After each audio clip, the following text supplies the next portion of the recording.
The purpose of this study was to understand and evaluate the effect of the current language interventions utilized with autistic individuals. Children with autism have a more difficult time learning and using language than typical children. This observation is due to the interests of the child with autism and their tendencies of less interest in others. This is typically present for the first 12 months of their lives.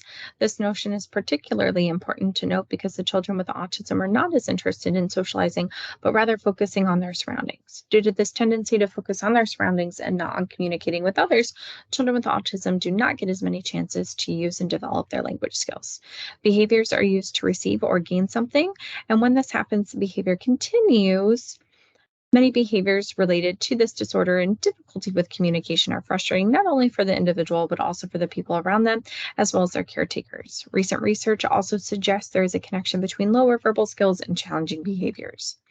So, the methodology I chose for this study included a qualitative interview based method known as a phenomenological study.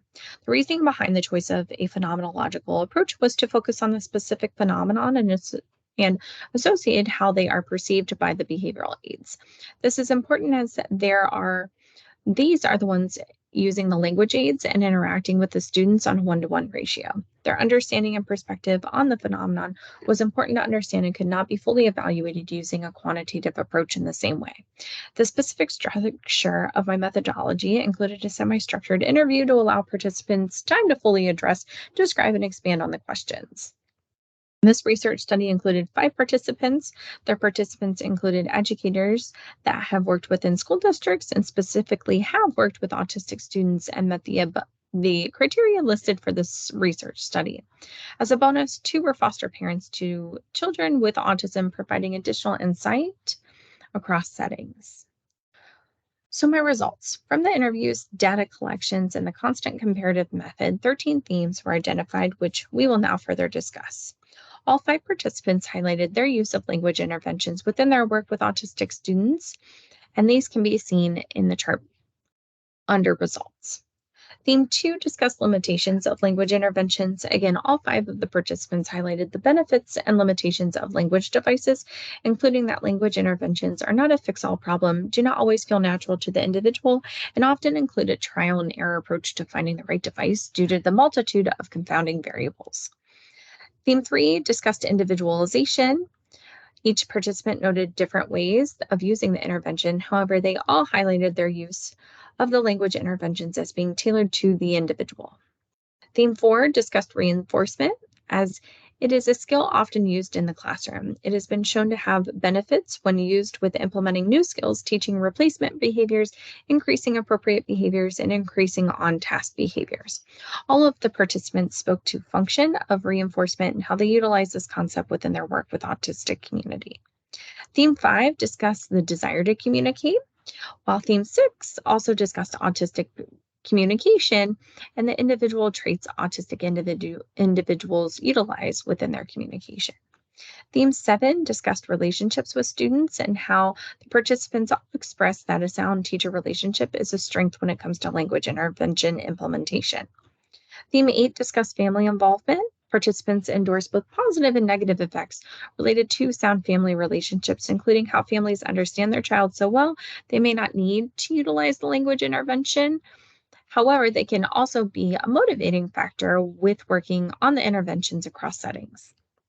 Theme 9 discussed the ability to utilize the device and intervention because a tool is only as good as its ability to be used. And so, under that, you have the sub themes of accessibility, fine motor skills, finding the term or icon within the device, distractions, and functionality of the language intervention. Theme 10 discussed behaviors associated with language. Theme 11 discussed technology, as all participants spoke of technology as a constant growing experience that is ever growing within their field and the presence of the students' lives. Overall, the theme concluded technology is great, it just has to be maintained. Theme 12 discussed a team approach for success because the most beneficial approach found by participants goes outside just working with families and often includes a multidisciplinary approach. And lastly, Theme 13 discussed young age and early implementation. Participants reported throughout the interviews that students who start early and have more access to interventions gain fluency in their intervention at a higher rate. In summary, the participants all provided solid evidence for how language interventions have positive effects on children with severe communication issues related to their autism spectrum diagnosis. The efficacy of the intervention still remains a concern because the reports made about the constant trial and errors involved with finding the right device for the individual student is ever changing with technological advances. And then with early access to interventions within early stages of development, young children with autism and confounding complex communication demands were shown to increase their language and communication development. There is no one size fit all strategy for teaching and implementing interventions. And as the frequency and prevalence of autism increases, participants indicated the importance for continued communication language interventions to help individuals to be more successful. Lastly, implications posed include what are we doing to increase an individual with autism's quality of life? Because professionals that work with nonverbal individuals can use this study to expand their knowledge about the different language aids and implementation variables that are often associated with language interventions.